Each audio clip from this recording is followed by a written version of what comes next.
नमस्कार नमस्कार नमस्कार, कैसे हैं आप लोग। फाइनली आ गया वो पोस्टर जिसका आप सब बेसब्री के साथ में इंतजार कर रहे थे जी।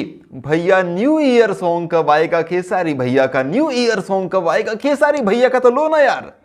आ गया जी, पोस्टर आ चुका है। नया साल नया माल, यही टाइटल है खेसारी लाल यादव जी के इस न्यू ईयर सॉन्ग का। इस गाना को खेसारी जी के साथ में नेहा राज ने भी गाया है, सोनू सुधाकर जी ने लिखा है और आर्या शर्मा जी का म्यूजिक है।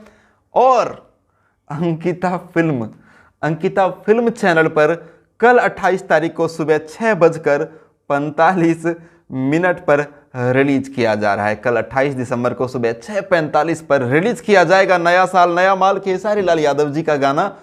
ऑडियो सॉन्ग है, गर्दा उड़ाने के लिए आप लोग तैयार रहिएगा, तांडव मचाने के लिए आप लोग तैयार रहिएगा। बहुत बवाल गाना है। अंकिता फिल्म के मालिक ऑनर सुलभ कुमार जी से अभी हमारी बात हुई है, गाना बवंडर मचाने वाला है जी।